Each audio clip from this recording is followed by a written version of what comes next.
Good morning, everyone, and welcome to the Thursday, August 18th, 2022 Economic Vitality Committee meeting. Happy to have you all here today. I am Tracy Farhad, chair of this meeting, and my co-chair with me is Tiffany Kudrat. Good morning, everybody. I have a tendency to call on people and spontaneously. So this is to make sure we're all awake here at this lovely 7:30 a.m. hour. So, and here's a good way to start it off. Tiffany, would you please, I don't think I've asked you to do this yet. Would you please do us the honor of the Pledge of Allegiance? I will. Let's all stand. I pledge allegiance to the flag of the United States of America. And to the republic for which it stands. With just, oh my gosh, did I just miss that? One nation. Sorry. This is Laurel. Can you guys hear me? Yes. Okay. Well done. All right. It's been a while since she graduated high school. I actually just did it at our board meeting. Tuesday. Tuesday. Good morning. Yeah, all right. Sorry. I actually thought I was on mute and then went to push the button and I heard someone else talking and I thought no one could hear me. So. And I forgot to mute myself. That's good. We can all sing or do that first thing in the morning. Let's start with roll call. Miss Lisa. Okay. Andres Ripa. I see Andres. Here. Good morning. Good morning. Brian Wilson. Here. Daniel Watson. Here. Ellen Penske McGraw. Here. Harsh Goel. Here. Councilmember Balch. Present. Trustee Kelly McCaughey. Here. Laura Brooks. I don't see Laura. I'm here. Did you hear me? Yes, I did. Thank you, Kelly. Reena Gupta. Here. Roderick O'Brien. Present. Sharif Madavi. Present. Steve Baker. Here. James Cooper. Yes. James Cooper. Here. Thank you. Sylvia Tien. Here. Tiffany Kudrat. Here. Tracy Farhad. Here. And Will Dorley. Here. Great, we have a quorum. Thank you. Thank you. Well, at least I'm not the last one. Will, I'm glad you're going to be there on our last roll call. I also wanted to do a nice welcome to our special guests here today with Wilden, and that is Molly McKay. I haven't quite seen her yet on the phone, but also James Edison. We got a nice face there, and Carlos Villarreal. Did I pronounce that correct, Carlos? Yeah, you did. Happy to be here. Thank you. Good morning. Thanks for joining us today. And Molly should be with us shortly. We've been texting with her. I think she's having a little technical problem, but she'll be with us. Bet she had a Zoom update this morning. That is. Yeah, I did. Mine crashed. I just ignored it, and I'm not updated. So That's what we're all doing. Molly's today. on too. It's hard to go. Oh, there's Miss Molly. Thank you. I'm sorry. I call you Miss Molly. That is my niece's name. So if I revert to some affectionate nickname, that's why. So great. Glad you're able to join us today. So do we have any agenda amendments today? No agenda amendments from staff. Okay, thank you. And then on consent calendar, we had meeting minutes of May 19th, 2022. I hope everyone's had a chance to read them, look at them, see if you had volunteered for something on the last one. So do I have a motion to approve those meeting minutes of May 19th? So moved. And I can't see who just said that. I did. Will. Oh, Will, thank you. Upper right. And do I have a second?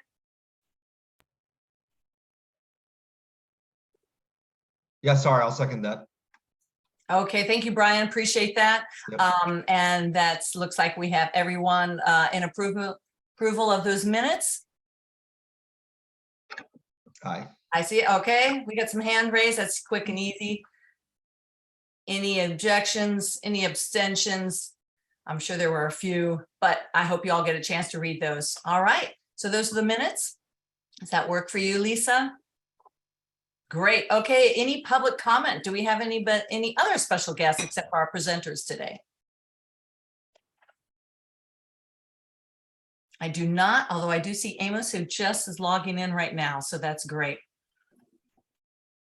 Okay, well, now comes our favorite part of this meeting. It's been a few months. I have a feeling there'll be a few things to talk about.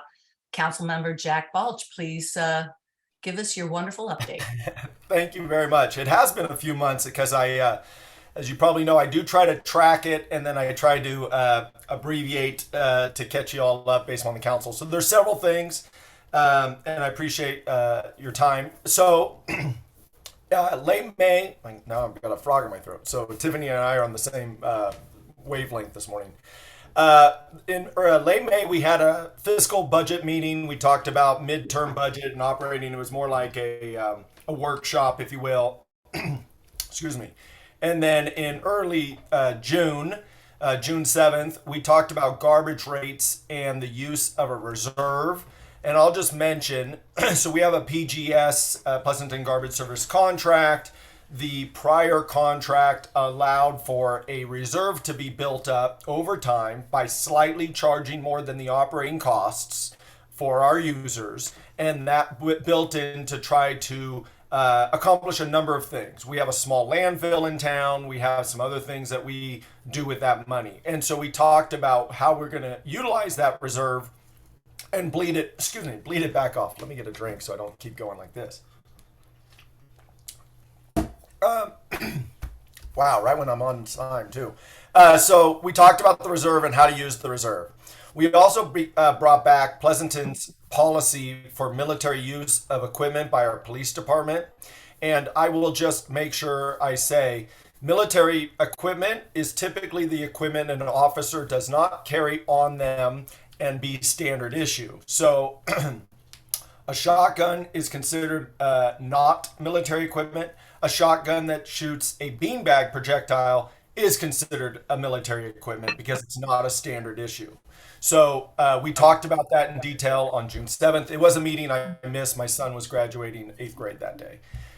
June 21st, we brought back the library roof project, which is currently underway. But back in June on the 21st, we got bids back. The library was expected to cost quite a lot of money. I think it was in the $4 to $5 million range for the roof. But the ultimate bids came in the 2-something range, if I'm getting the right nod from Pam here. And so it saved us, when you went out to bid, we expected it to be higher. You work today? And everything went from there. Pardon me, Jack. Kelly, would you be so kind as to mute yourself? Okay, she just did. Sweet. Lisa, you're fast on the draw. Go ahead, Jack. Yeah, and let me get another drink. So then the other thing we did in June is we did the garbage rates, like we said. So there is a 5.8. I've done this a long time. I've never gone hoarse at a meeting. There's a 5.8% increase in your garbage rates July 1. That is going into effect. The use of the reserve was deemed to be used for not blending or reducing the rate increases, but rather to take on covering some of the 1383 costs for compliance with state law for garbage rates and garbage service. So for example, sorting and other things. So 1383 has been talked about extensively. It's talking about recycling more, diverting more from the landfills to reduce methane, and obviously also stop landfill increase and use of landfills. So a lot there. We also then did adopt at the end of June the fiscal budget, midterm budget, and operating budget. And then we authorized or did a first reading, I should say, on the military use equipment policy, where the council majority allowed our ARV, which is our vehicle that transports people, to be displayed at the chief's discretion. And then you might have heard recently we talked about a recycled water fill station. I'll jump ahead, but the first conversation, or actually the third conversation, occurred on June 21st. We were looking at a Parkside location, about $160,000 for Pleasanton's portion. You'll hear about that in a second. at late June, we had a special meeting, and great news on this one is that we locked in our Livermore Pleasanton Fire Department MOU. We did a first reading of the fire department contract, coming to negotiation with them. And, that's a very drawn out, difficult process and lots of negotiations. And hats off to Deb Gill and the team who negotiated that contract. Clearly, the city had goals and the firefighters, and we were able to come to an agreement and get that MOU on that. And we updated council rules and procedures. And the reason I bring that up is that the rules and procedures that the council adopts then get promulgated down to the committees, and all committees then will follow the same rules as council. So those are in the works, and a new handbook for commissioners and committees will be published, is my understanding, in the next few months. And then in July, only one meeting in July, despite the 3 in June, Muirwood Community Park got its courts resurfaced with a new contract that got approved, and we're going to be putting pickleball in on some of the unutilized tennis courts. Pickleball seems to be an up and growing sport. As Jack takes a very quick drink, hands raised, how many have ever played pickleball to date? I haven't done it. Oh, we've got a few. Okay, Brian, I expected that. That's good. I don't know why I just did. It's a biggie. It is definitely a biggie. I've heard of a lot of tennis courts being changed over for that purpose. But I had a dear friend who played for the first time and threw out her knee, and that was the end of her pickleball career. So please take it easy, everybody. But that's exciting to see that staying current with the latest sporting trend. All right, Jack. Thank you. Thank you. I think it would solve it, but it doesn't yet, so I don't know yet. But thank you. The St. Mary's parking lot. So we Union Pacific kind of realized that we were encroaching a little bit on their side of that. That's the parking lot at St. Mary's, right at the train tracks near the fair. So we locked in that. Johnson Drive Economic Zone, Development Zone, as you guys may have seen in the prior papers, the council did work with Costco and approve that. So the traffic mitigation is going to go forward. The construction will begin really quick. You might start to see it because they are trying to make it in before the winter rains to go over that. And then also in the July meeting, we did ratify the Livermore contract with the firefighters. And at the same meeting, we bought them 3 new fire engines. So I guess that's, it all works out. The police military equipment policy got ratified under its second reading, again, because it changed. It had to go through a second first earlier. And then something I'm really excited about is we did pass an alternative mental health response program. We entered into contract with Bonita House to provide alternative mental health response for our officers to not necessarily be the ones responding to those in crisis. It's a 2-year pilot. Approximately $700,000, $770,000 if I recall. And Bonita House will now secure clinicians and manage it. It's slightly outsourcing. I don't want to say, that it's that, but it's going to work closely with our chief and our police department to do that. The other thing is Bonita House is already running the programs on west of us, basically on that side of the hill. And so they had expertise that the council was comfortable proceeding with the contract. And then the big news is the housing element continues to move forward. And in July, we talked about it. The document is huge. I've got it. It's a good 6 inches of paper. I will mention a couple of things real fast. So on the sites that we have identified back in February or March, only the Donlan site came off of the list moving forward to the EIR and the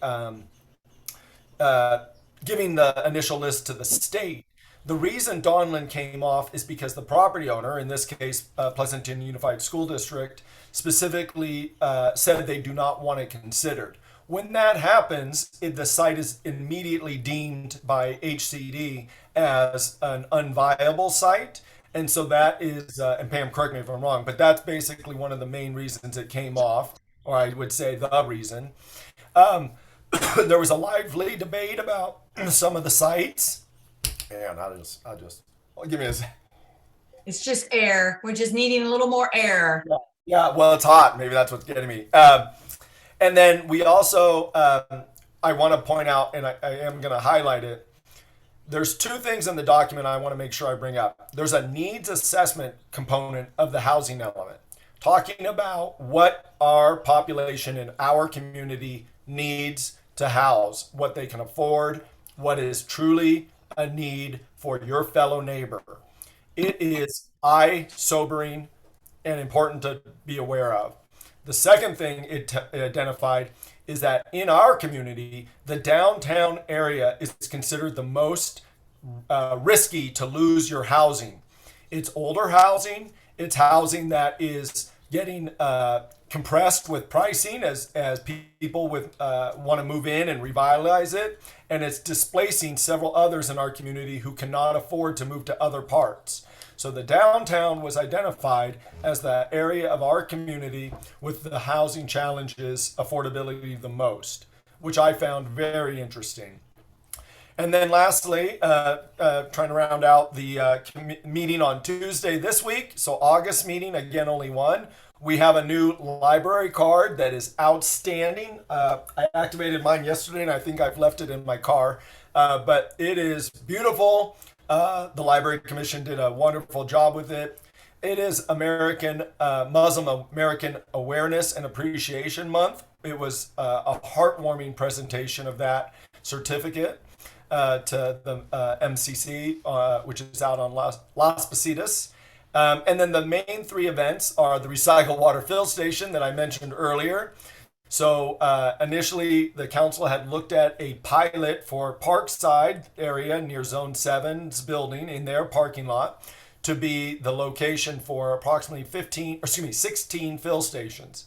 After hearing the public comment on Tuesday, the council unanimously rescinded that and will be looking for an alternative site.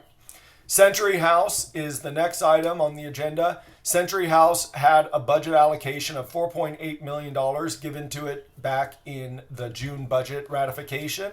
So we're looking at what to do with it now, and Heidi Murphy and the Recreation Department has come up with a plan that we're going to call Historic Splendor without the registry, because we're not able to restore it back to historic registry standards, because that would lose the porch and a lot of the things that actually we seem as a community to really want.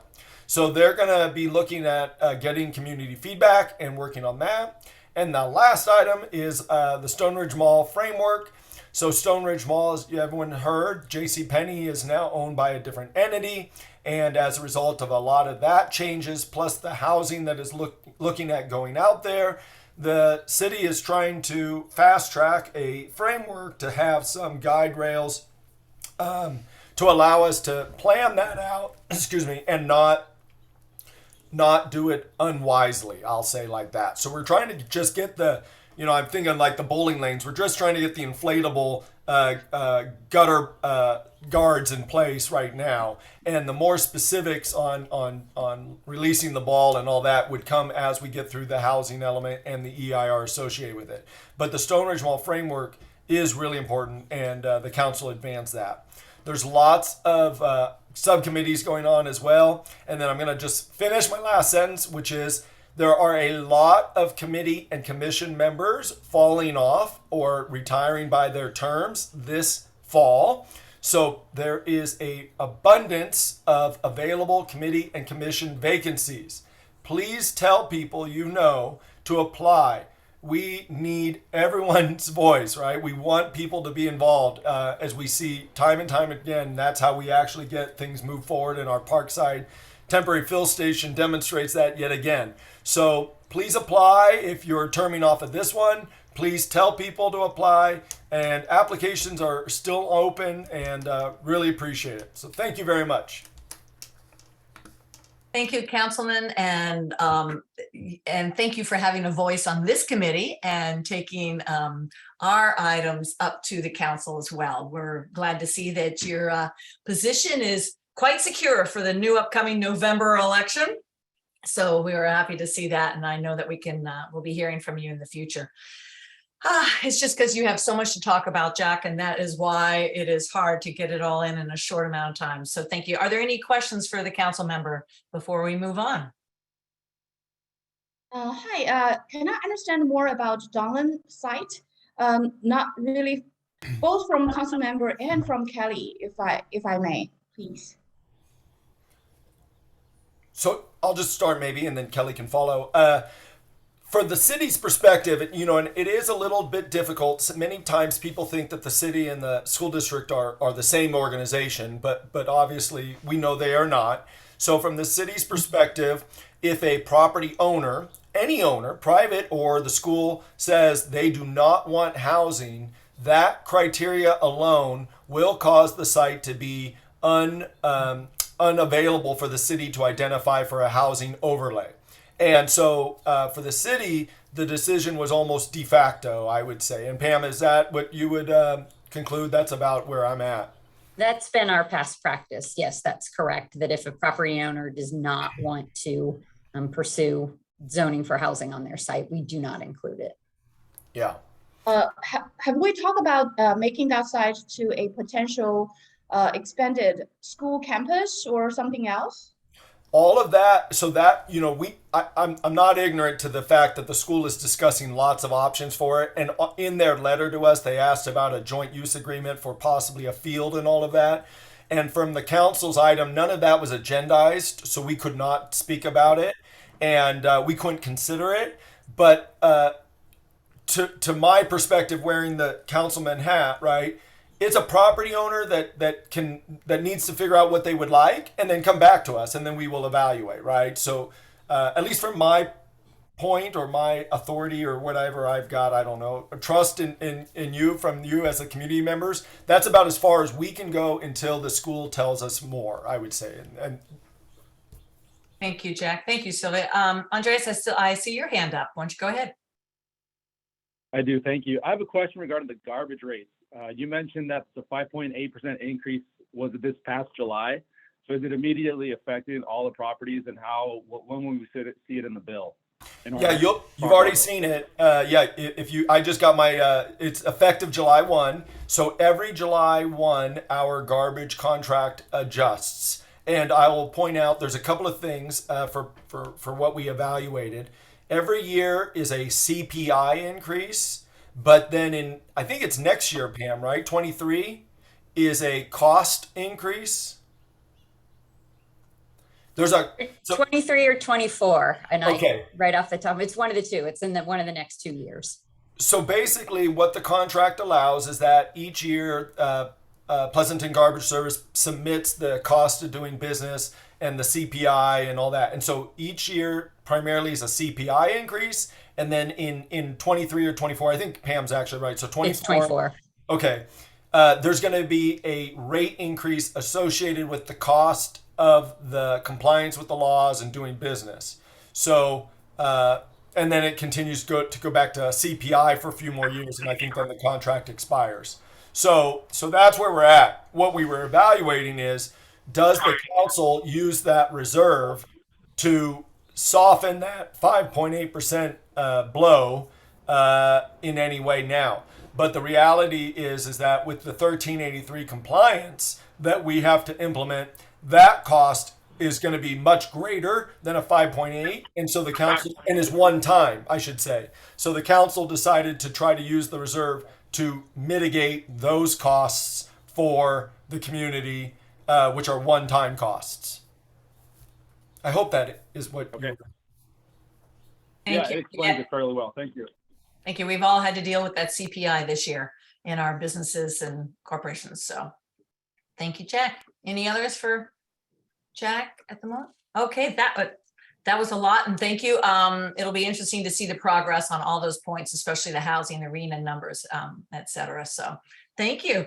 All right, we're gonna let Jack get a little extra liquid and move on to our next part. And in fact, it's very exciting. I am looking forward to hearing this presentation today, but we'll get someone, Lisa, to help us introduce our next item, our update to our Economic Development Strategic Plan. Lisa. Thank you, Tracy. I'm going to go ahead and share my screen just so I could do some stage setting for everybody. Okay, can you see that? Yes. Okay, great. Because then now I can't see any of you. Okay, so as we're bringing you all this morning our Economic Development Strategic Plan update, which is a very big endeavor for our department. As Councilmember Balch mentioned, there's the housing element that's going on with our Community Development Department. This is actually for economic development, one of our big projects for this year.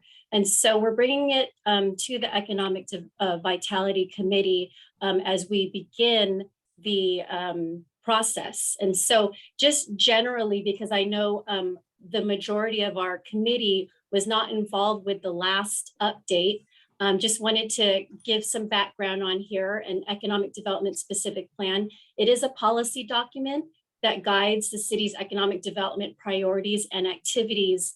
And if you notice, whenever we send out an agenda report, we always try to tie that activity or program or policy with our economic development strategic plan.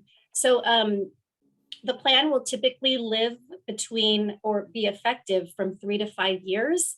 But as you can see, our last update was in 2013. So it's been some time. And so given the, and so then the next topic, why do we need an update?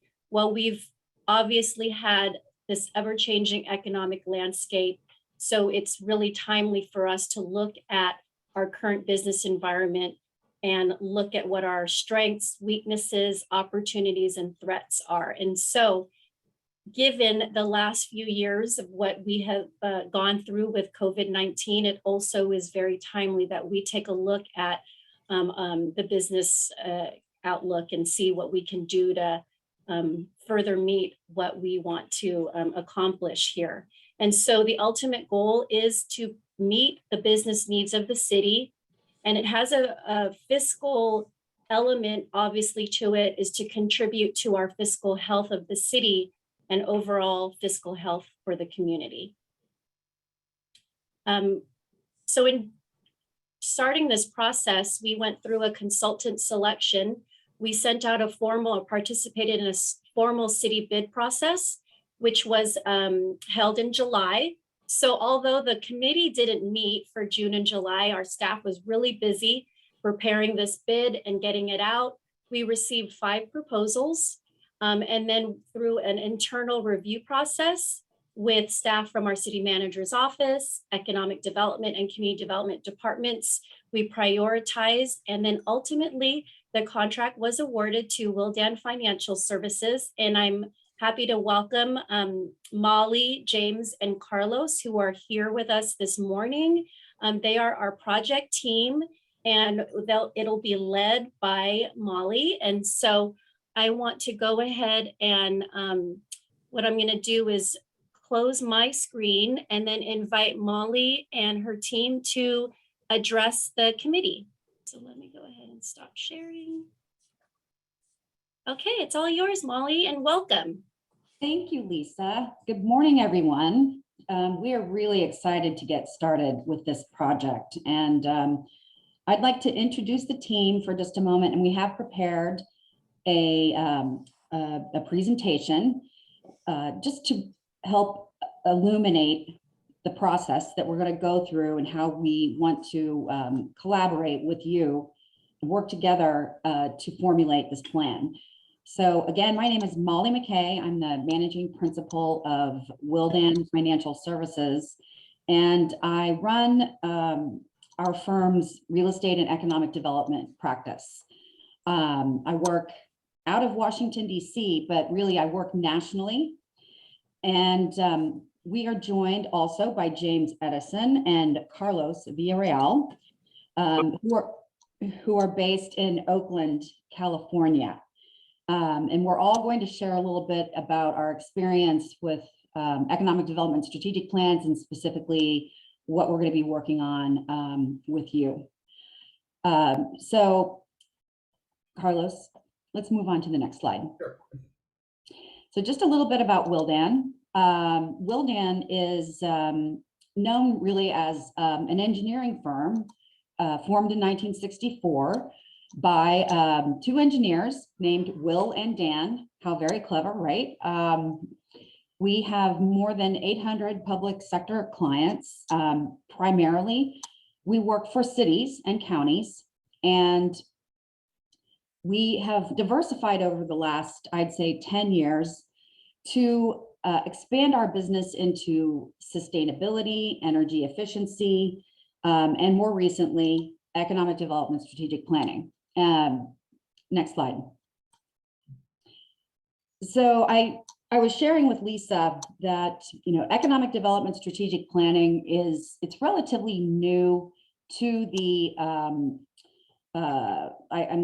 this city management field. It's been evolving, especially over the last 7 to 10 years. The International Economic Development Council has gotten very involved in establishing industry standards and training programs, and more recently, a certification program. So I am a certified economic developer according to IEDC, and we use their guidance to establish what metrics we need to measure, the best practices in terms of economic development policies and programs, and funding initiatives, and also guidance on how to form effective regional strategic partnerships. So right out the gate, I do want to share with you that we found this request for proposal to be very well structured, very well thought out. We were impressed to find that there is already this economic vitality committee. In most cases, we have to start a project like this by helping our cities to form one. And so we feel like we are really getting off on very strong footing by all of the work that you have already done. And as part of that, and we're going to get to that in a minute, is the business climate survey that has been already completed, and Lisa's going to be sharing those findings with you in just a bit. So we are going to hit the ground running with this project. And to dive into it, we wanted to share some of the economic development priorities that we're going to focus on. And so the first guiding light is economic diversification. And James is going to talk a little bit later about a sales tax diversification analysis and some of the financing and funding tools that we're going to bring to this project. In addition to that, we're going to be conducting a market analysis to dive into how to attract specifically life sciences and biotech. And to do that, we will be conducting a real estate analysis to look for opportunities for urban infill repurposing. And so, with existing office and industrial building stock, we're finding that companies today have some different space requirements, different parameters in order to attract their talent, and increasingly they're interested in mixed use product. So we're going to be evaluating how the city can help facilitate that kind of redevelopment. And along those lines, obviously retail revitalization, that's really a core function of the work that we do, because we like to do everything we can to facilitate healthy downtowns, and that's as part of a quality of life and very important again for attracting talent. Finally, we will be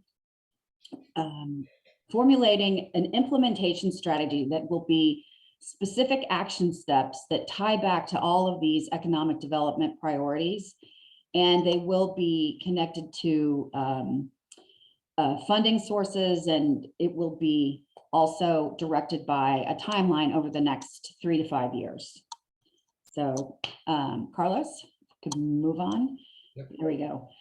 So this project is going to roll out over roughly a 6-month timeframe, and there are several milestone deliverables and feedback feedback loops that are built into the process. So as we the demographic and economic profile report, we're going to be conducting interviews. Really, we call them data collection interviews, not to be confused with stakeholder interviews, which would be more of an outreach, a community outreach function. And we'll be doing case study research, and that's something where, again, we hope to collaborate with you on that, because we expect that all of you are going to have ideas or examples from other communities that you might like to explore for adoption in Pleasanton. And then finally, we will be pulling together all of this research and sharing it with you with our recommendations in an internal consensus building work session. And that's a really important, I'd say, it's like an interim, it's more than a check-in. It's really an opportunity to kick the tires on the data and make sure that everyone is on board with what's being recommended, and that we are going to leave no stone unturned in terms of developing strong partnerships. So the city will have more resources to implement this plan.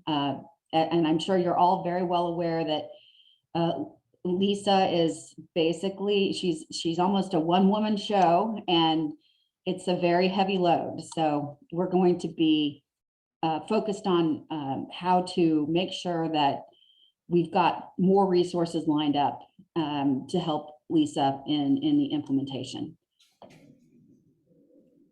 Next slide.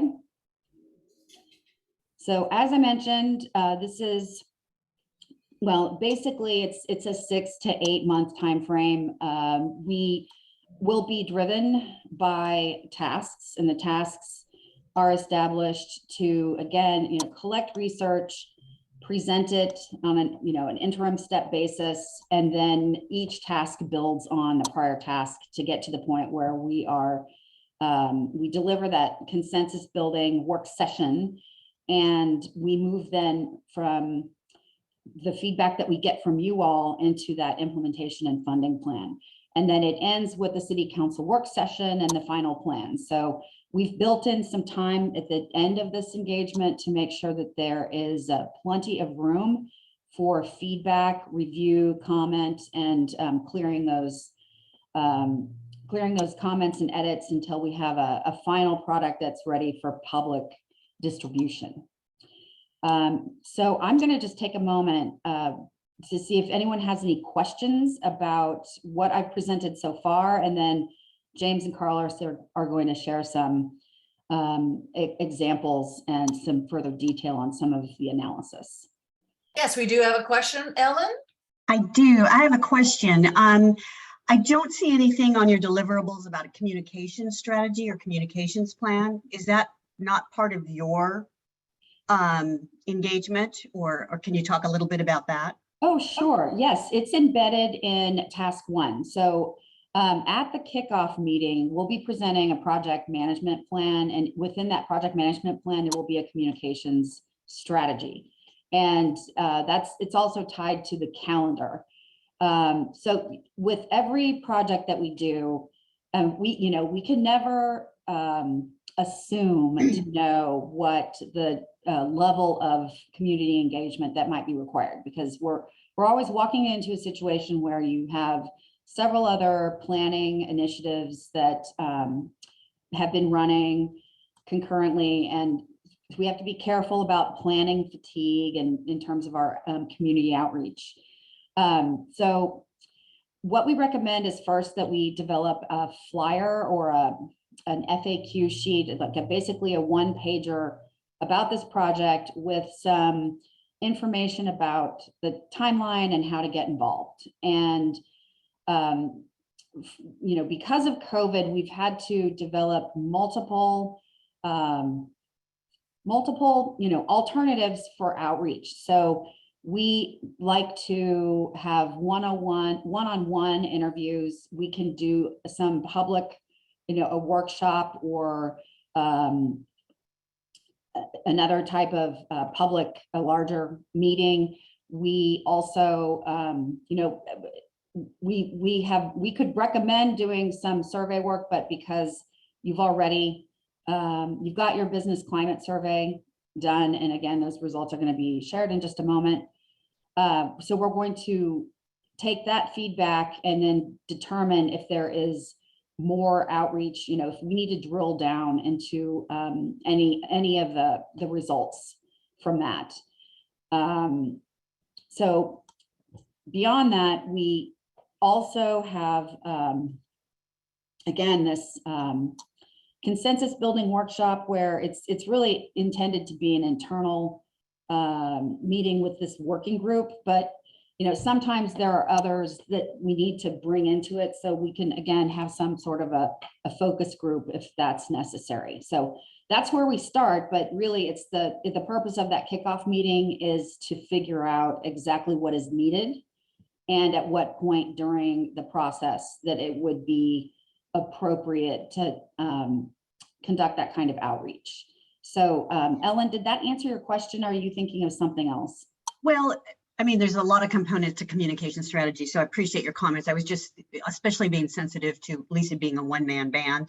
Yeah. And I didn't see anything about a communication strategy to different audiences as part of it. So I didn't know if that was part of your engagement or if we could help you with that or how that would work. Well, I'm sure that, yes, we are very open to help. It's really important just to dive into your existing networks and to leverage those relationships. So we need to figure that out again and on the front end. And I'm sure that Lisa, we can set up a meeting or a call or something to dive further into any ideas on who and what, where. Right. I think that Ellen, Molly and I and her team are going to be discussing and finalizing and really looking at the process and what we're going to be doing. So in terms of the stakeholder engagement, we're going to sit and identify those groups on how we will, they'll be involved and how we're going to get feedback on the plan. So that'll be all. I also hear Ellen's question as how we're getting the word out and communicating about the work that this incredibly important project will be important to relay out to the community. So I think from the kickoff point, Ellen, and then of course, because this is one of the major programs that this committee will see come to fruition over the next 6 to 9 months, that we will also be involved with that rollout and make some suggestions at future committee meetings. So that will definitely be a part of it. Is that what I have a feeling that's what you meant? It's two marketers talking to each other at the moment. So I hear you on that. You got it. Thank you, Ellen. Sharif? So thank you, Molly and your team. This outside perspective, I think, will be helpful. My question is around the magnitude of the opportunity, because life sciences has been something that's been building over 30, 40 years in the Tri-Valley here. And now there's reputation. It's happened, I'm going to say, largely organically or not with government input, but through kind of the private sector. So Molly, as an outsider, what do you see as the kind of opportunity here in terms of growth? Is this more of a defensive insurance policy to maintain what we have? Or do you think there's some kind of blue ocean opportunity out there where we could be 4 times bigger than we are today? You could characterize that. It'd be great. I always believe in blue ocean opportunities. Yes, life sciences it's a very powerful sector. And I forgot to mention on our team, we have a sub-consultant, Olivia Metz from the Metz Group. She came to us from MC Labor Analytics, now known as Lightcast.io. And she is a workforce development strategist, and she is an expert in life sciences attraction. So we will be taking a very, a very specific view of what those opportunities are. And Olivia can also help with connecting to different companies that are looking to expand or relocate. And that's where we're going to measure that opportunity and come up with some strategies to make sure that you're competitive in your offerings to attracting life sciences. One other point I wanted to add to that is actually there is a sort of broader trend I think we've all seen since COVID, in that there's a sort of discombobulation of the office model, that there is some return to offices, but even, I know you probably saw the recent announcement by Apple, you know, their new strict in-office policy is 2 days a week plus 1 optional, right? I mean, that's as opposed to what used to be 5 essentially. And we think that that's going to mean that the sort of flexible office spaces closer where people live, there's going to be more demand for that. And there's a lot more sort of tolerance of, for example, you know, Zoom calls, right? I mean, in all of our businesses, we're much more used to Zoom calls and connecting that way more than we used to before. And we think what we're seeing is that's reflected in sort of the structure of offices and the kinds of office spaces that are becoming available. And there may be an opportunity in there as well for all the life sciences folks that live out in the Tri-Valley and are commuting to some extent, or not commuting at the moment and may start to some extent. There may be another model for sort of office space for them that will work, and is something we can take advantage of. And honestly, I mean, it's an ongoing dynamic situation, so we don't have a solution for you, but it's something we're keeping our eye on. We think that there's another, in addition to the sort of attracting the campus model, right, which is certainly something in the Bay Area, the way you do it, right? You get someone to bring their campus in, and that's a big driver of employment and all kinds of benefits. There may be another piece of that that you can take advantage of because of all the folks that live in the Tri-Valley and near there. Thank you, Sharif. Sylvia? Thank you, Molly, and your team. I just want to mention, actually, piggyback on Alan's point, for the stakeholders engagement. Do you ever think about more multi-language like flyers so that your information can go out to community? I think I can point out that in demographically speaking, we may need Chinese translation or Korean translation. Yeah, as far as I know. You know, absolutely. We have been increasingly preparing multi-language materials, and we can certainly get back to you on that. So that's a really good point. Thank you, Sylvia. That's going to continue to address all the communities in Pleasanton. We need to be able to do that, which is what Councilmember Balch just talked about, and what the council's looking at, as well as I'm pretty sure the survey that we're going to see after this presentation.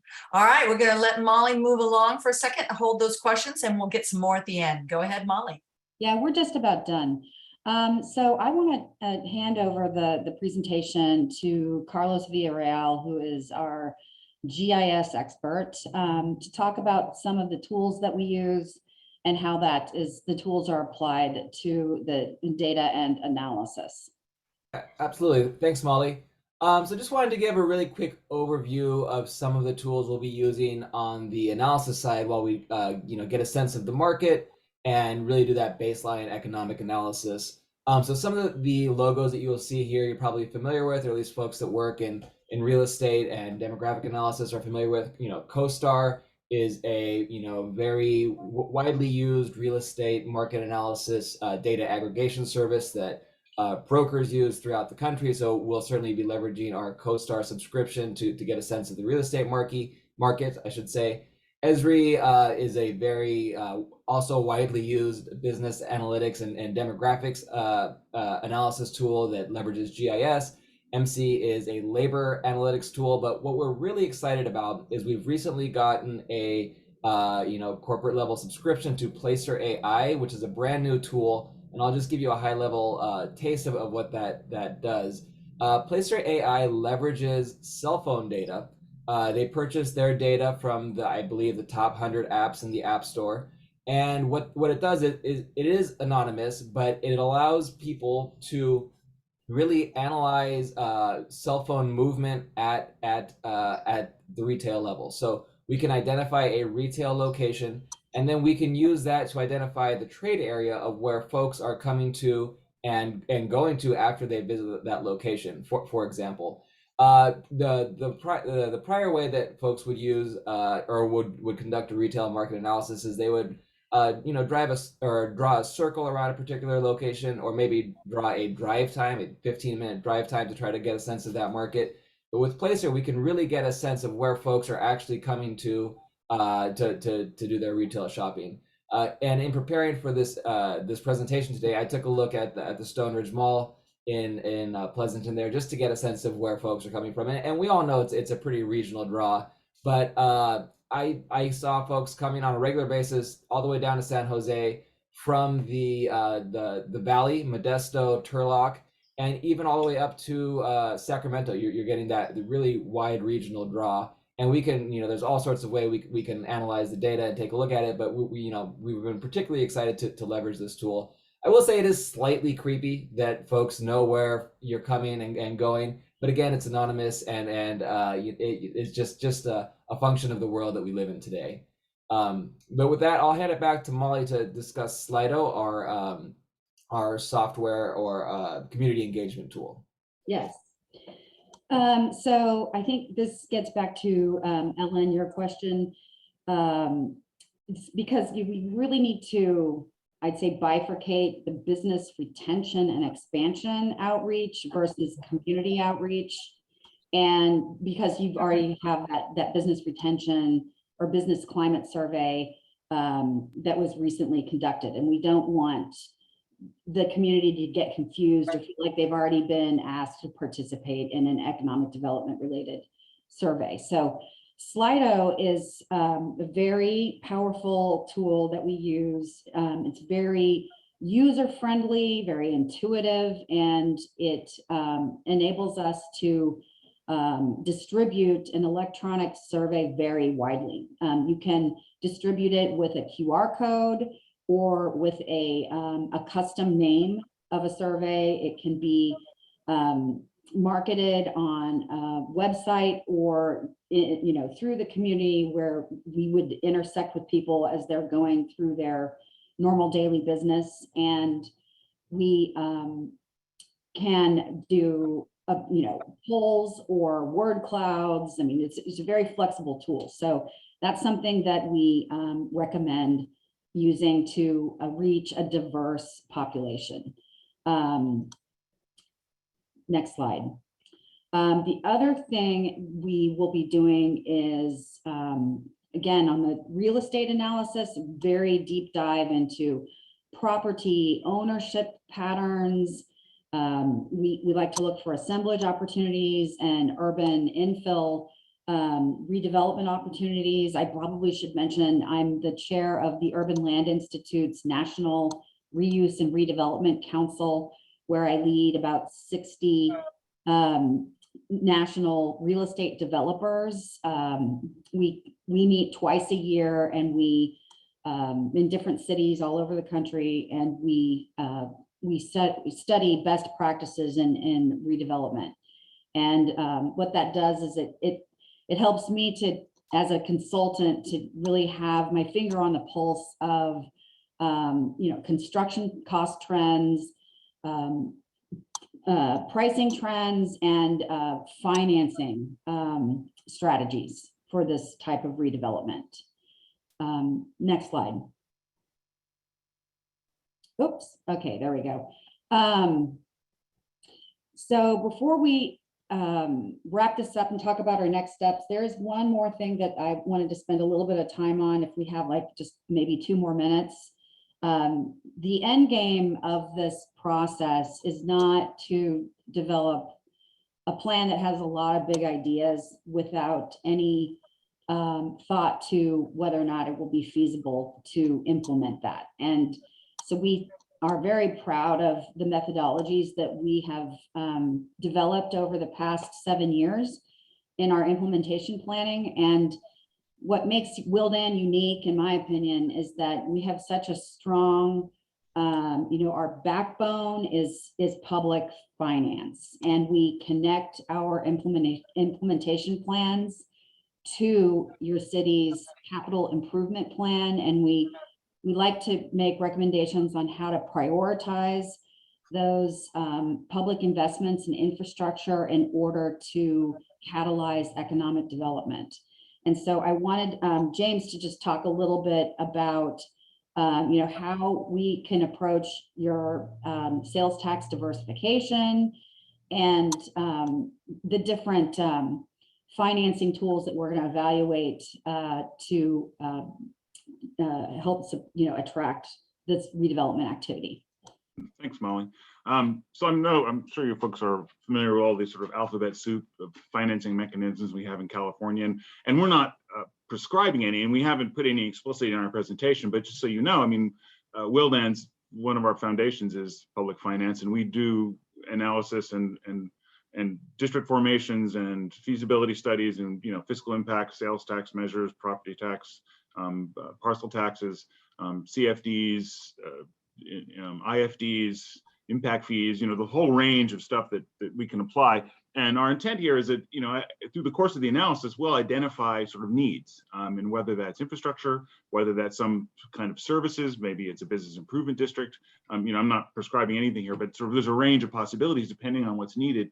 And we'll tailor a solution, which of course has to be acceptable to the city and work for the community, but we'll sort of give you some options about the kinds of financing tools that might be available, how much funding they could provide, what the implications of them are, trade-offs, balancing between policy and other needs. Well, that'll be part of an implementation strategy, as Molly said, to have not only sort of a here, go do this, but to the extent there's a financial need or an opportunity to spend some money to make something more attractive, for example, attracting these biosciences businesses, maybe there's something in particular it's clear they need, or maybe we've identified something on the retail side where there's some parcel assemblage or some sort of obstruction that's causing, you not be able to implement something that looks attractive.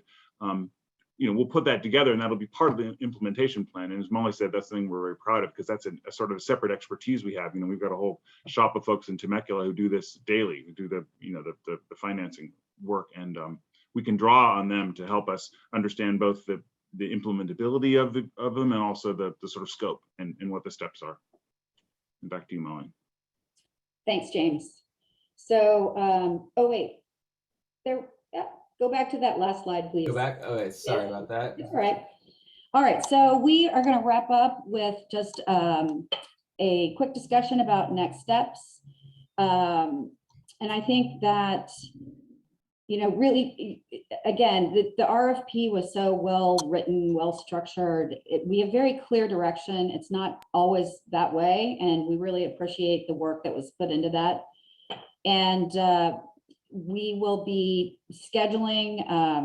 This is our formal kickoff, but we'll be scheduling a visit in person on the ground to really nail down that project management plan and come up with specific information request, data request, and then we'll dive into the economic profile report. So I think that with that, I think we've covered a lot of bases with this discussion, this presentation. We're very open-minded to your ideas, and we really look forward to working with you on this exciting initiative. I'd like to turn it back over to Lisa now. I think you have some. Yeah. Yes. Yeah. Thank you so much, Molly. And also thanks to James and Carlos for presenting sort of the overview of the process and talking a little bit about the tasks that are involved, as well as the deliverables that we expect to have at the end of this process. And so, as Molly mentioned, we will be meeting with her and her team to finalize the scope of services and then work on that management plan. And so we will be coming back to the EDC at milestone periods during this process to get your input. And we also, during that stakeholder engagement, do foresee that we'll be reaching out to some of you, as you would be one of those stakeholders that we would like to speak to individually and or as a focus group. And so you'll be hearing back from us, not probably fairly often, but I mean, at the milestone during this process. And so, and welcome your input. But before we leave this topic, there were a couple discussion items that I think there were some questions earlier, but I just want to give an opportunity if anyone else had any questions about this process. What does the committee feel that are the major issues facing our local economy? What challenges or opportunities do you see?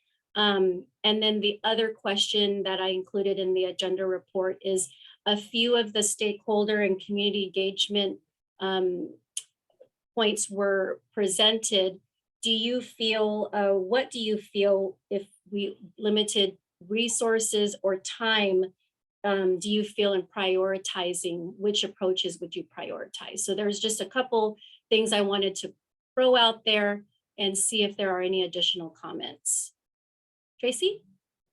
Yes, I thought I'd jump right in. On this timeline, when it's typically, as you said at the beginning, between a 3 and a 5 year plan. So my first question is, does that time frame start the minute after it is finally adopted?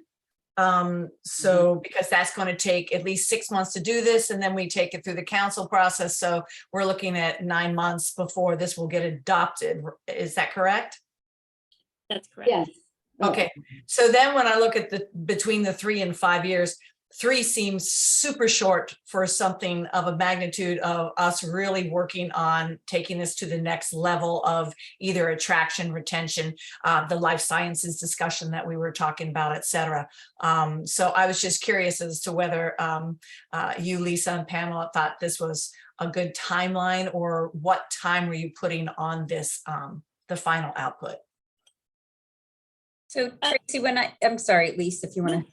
No, go for it. You know, the 3 to 5 years is intended to recognize that there are likely going to be changes in the market, right? And in the environment, and when we're going to have different, market forces doing different things. So we don't want to look too far out and say, well, this is our 10 to 15 year plan, right? Because we don't know what that looks like out there. But I appreciate the comment that 3 years is, a blip sometimes when we get to the work of implementing some of these really significant strategies. So I do think 5 years, 3, 5, but 5 years is really an appropriate time frame.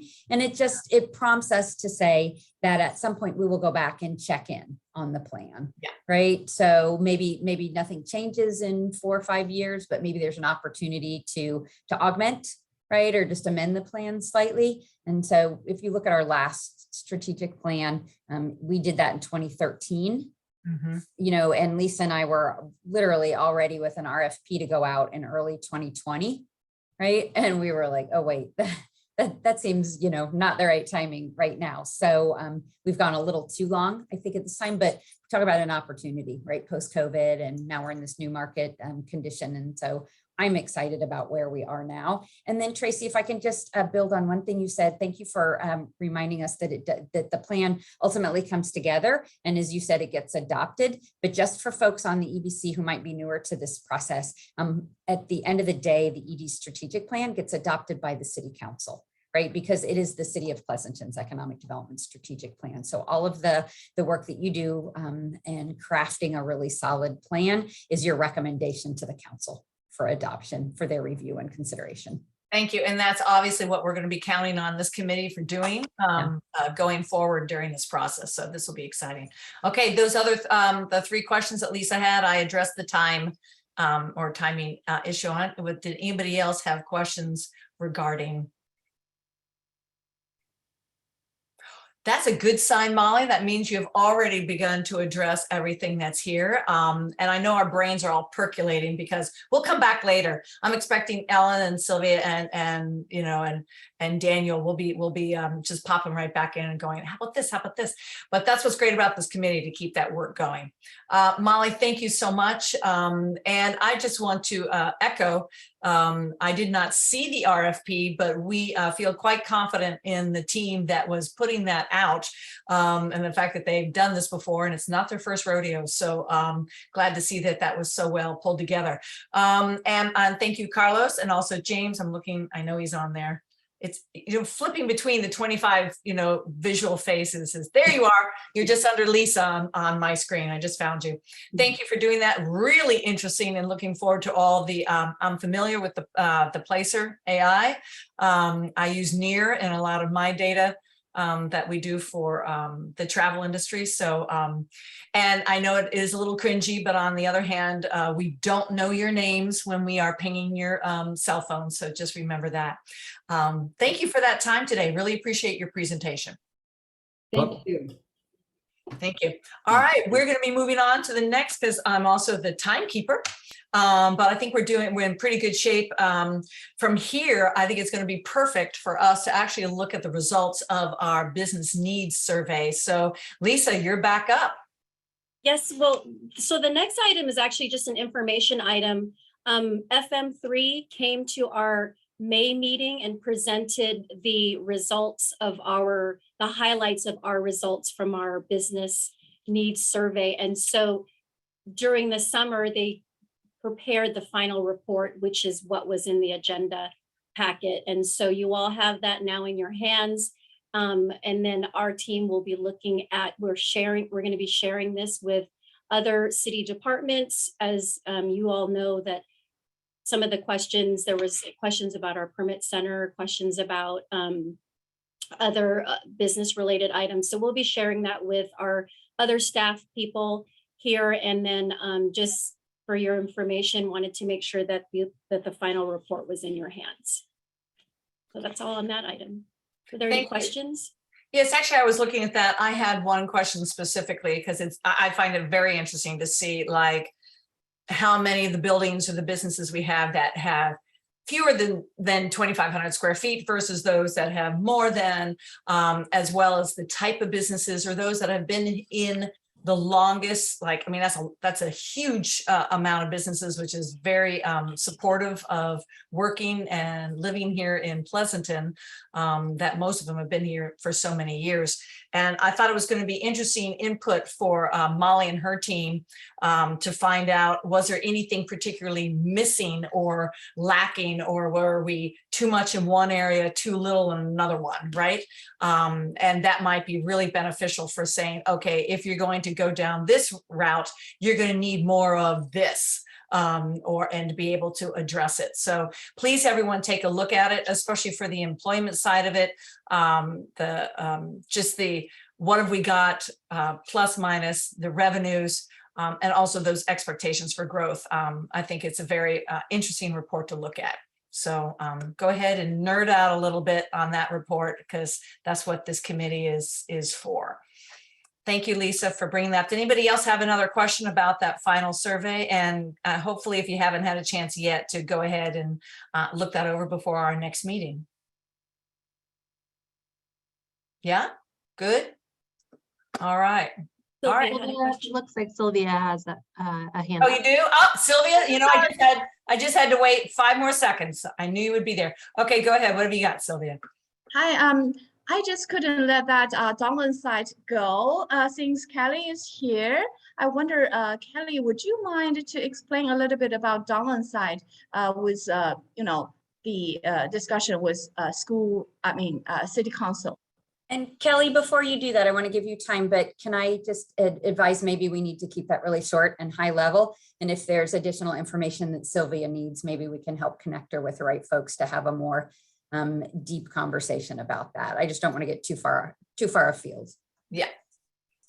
So, and as per the Brown Act, I won't go into high level as well for agendized items, but just in general, I would like to preface that any property that goes into an EIR does not necessarily mean that it's like a agreement or promise to a potential sale. I just to preface that for any property that's going through the EIR process. I think that's a fair statement to make for any consideration, regardless of if it's a school district property or another piece of property in the community. But just in general, that there was a lot of communication with community members and a very community-driven initiative to support green space for Donlan. And so there's many ongoing conversations of potential use for that property. And it really did make sense that right now the timing's not right to go through that full-blown EIR process for that particular property. So that's very high level. I think that there's a lot of considerations for the best use for that land. But I know that's an ongoing conversation for many of the properties that were put on the EIR. So Thanks, Kelly. Thank you. Sylvia, if you want more information, you can reach out to me or to Lisa, and we'll see if we can direct you to where you might be able to have some. and she's always welcome to communicate with the Perfect. district as well, but that's the standard. Awesome. That's overall what was communicated during our board meetings as well. Okay. Thanks. Thank you, Kelly. Thank you. I definitely will connect with you guys more. Thanks. Super. Okay, next we just have any other economic development information or updates that for this committee to receive. Does anyone have any announcements along that line? I see no from Lisa. I think you're all still on vacation mode. If, unless maybe some have come back to work. Oh, good, Jack, he's got one. There was something you forgot. Go ahead. Not something I forgot, but just, to just make sure people are aware. I do foresee or am concerned about economic headwinds in our community. We have seen reports that 10X has had a little bit of a reduction in force. And, we know that they're looking at expansion for additional phases. I don't know if you have any update on that, Lisa or Pam. I think it's probably still early, but we just got to be smart about what we're doing in revitalizing. And so the city itself is, I think, seeing, or, working to do that. So this committee's work, I think, and being innovative on that. And then I'll just also say, the things that we've put in place months ago, and I'll just kind of come back to it. I'm going to remind you about the parklets. They're finally making their appearance, right? So things that we did groundwork wise at this committee about like the loans for parklets and stuff like that, you might recall, we're seeing the build outs of them now, the standard parklet design, and there's a couple of them on Main Street. So the cycle's long, but some of the groundwork, in light of the economic headwinds, I think we were, had some good foresight. So as I think about what we're talking about today, I just want to make sure we're aware. I guess I'm including the city as the city's rep, but that's probably about all I know or want to say. But I just want to point that out. So thank you. Thank you. I too noted that about 10X. When I was trying to dive a little deeper, it looked as if it wasn't affecting the Pleasanton area as much as some of their other locations, especially since they said it was more of the overseas places that they were making the reductions. But I'll tell you, that building is gorgeous, and I've never seen anything move so fast in my life. So that was pretty quick. Any other information, any other announcements? I have one. Pleasanton is participating in the summer-long public art installation project called Picture This. And so check out the picture frame at the Pleasanton Library. And it is also going to be, there'll be an article coming out about it very soon in the weekly. And it's a social media opportunity. Go stick your head, your family inside one of the frames, show off the iconic locations that are in the area. There are 31 frames throughout the Tri-Valley. So it was wonderful to have all the cities participating in that. And it's a really nice summer opportunity to just show off our icons. So just be aware of Picture This.